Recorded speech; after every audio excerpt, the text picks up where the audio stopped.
So Mason, what's your favorite childhood meal? Shoot, when I was a young one and when the cows had settled, my mom always made the best mac and cheese dipped in chocolate. That's a bit of an interesting combination, don't you think? Yeah, I know it sounds weird for you common folk, but it's truly a combination your tongue ain't gonna regret.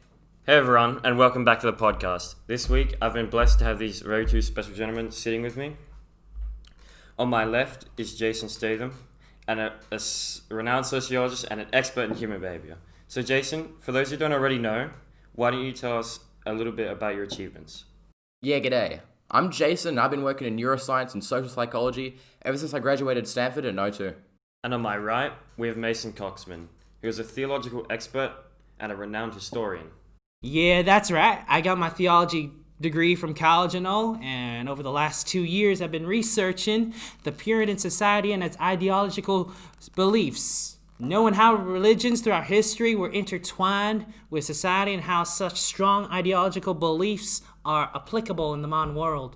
Alright, so this week I read this really interesting play called The Crucible, and I brought you guys here onto the podcast today to discuss it. Firstly, what were your guys' thoughts on the play? From a sociological standpoint, this play was truly revolutionary in unveiling some of the secrets behind hysteria and groupthink. These behaviors that Mr. Jason stated are what make people hungry for the truth around the devil and his evil doings in the world. This is why certain people are perceived as bad in the modern world. Alright, so when I was reading the play, it concerned me how the townspeople could be so easily manipulated by the girls. I mean, most of them are like 12. It just didn't make any sense to me. So Jason, I was wondering if you had an explanation for the behavior seen in the play. Ha! They'd be good lawyers, don't you think? It may seem unlikely, but in reality these trials did actually happen based solely off the opinions of these teenage girls.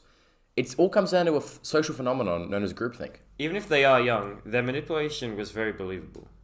I mean, after Tituba confessed, Abigail saw an opportunity to clear her name and just started spouting random names, you know? But Jason, I was wondering if there was a concrete answer to how this could occur.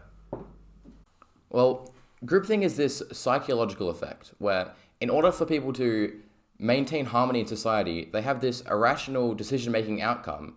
The term was coined by George Orwell's 1984. Great read, by the way. Yeah, I remember something about how groupthink functions. From memory, had various symptoms. Yeah, like the illusion of invulnerability and collective rationalism and Self-censorship, stereotyping, pressure to conform, and an unquestioning belief in the morality of the group. And are any of those seen in the play?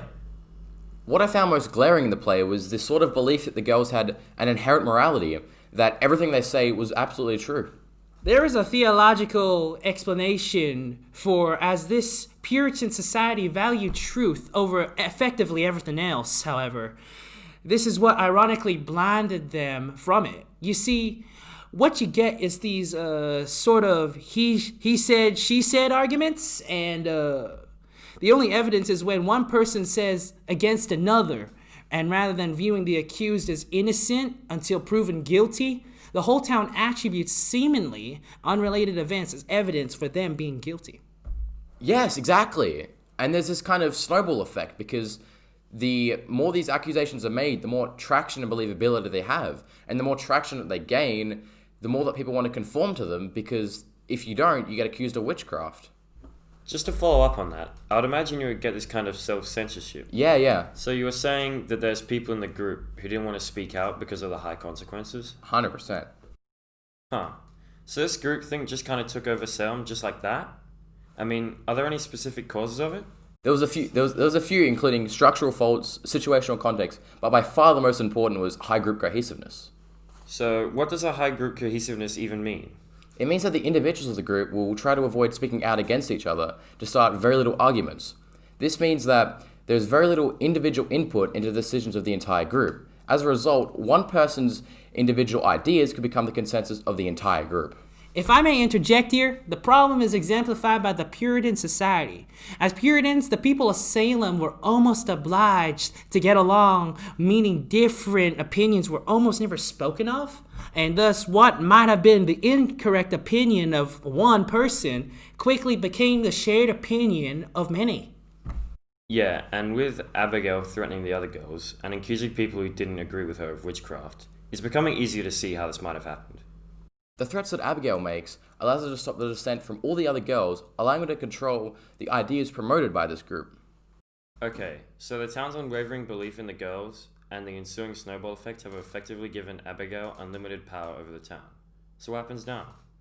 Something interesting that I noticed was that as much as we see hysteria as a cause of groupthink, it's also kind of like a side effect. As you can imagine, through the whole communal thought, the townspeople now see these shared beliefs, and those who could be considered outsiders were easy targets.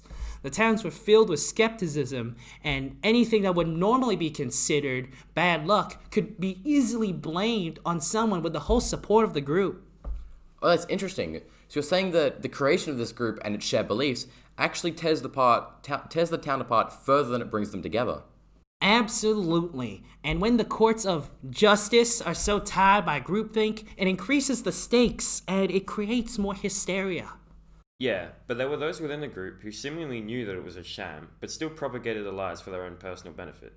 Take Mr. Putnam, for example, who accused George Jacobs just so he could buy his land. To quote Giles, "This man is killing his neighbours for their land." Yeah, this is very common for groups affected by groupthink, as individuals can exploit it for themselves. And take Abigail's example as well, as she continues to accuse the townspeople and to increase her social standing and clear her own name. You can see this exactly when she starts accusing people. I prepared a little bit of a quote. It says, from Abigail herself, "I saw Sarah Good with the devil, I saw Goody Osborne with the devil, and I saw Bridget Bishop with the devil." This further increases the instability and insecurity in society, which further increases the weight the accusations actually hold. Speaking of insecurity and instability, the solution to all these problems is NordVPN. Please read this script during the podcast, but not this line. Oh, shit. With NordVPN, with the click button, and your IP address is safe and sound, transporting you to 180 countries around the world. You want the press stars can't watch 13 Reasons Why in Australia? It's all good, just move your IP to the US and now you can watch in full definition. Want to be racist on 4chan? Maybe. Just move your IP with NordVPN. Use code Schmodcast for the first 2 months free of NordVPN. Now, let's get back to the podcast. Now, we can see that groupthink was manipulated by certain members of the group to further their own benefit from the situation. But Mason, I was wondering if you'd come across any similar situations to the one seen in Salem through your background in history? Ah, yeah, you see, during the 1950s, Joseph McCarthy was famous for making accusations of subversion or treason without any regard of evidence. The system took place during the Cold War as the American leaders feared of communist spies from converting America from a capitalist country to a communist one. They already knew that China converted its monarchy into communism, so there was a lot of fear within our people back then.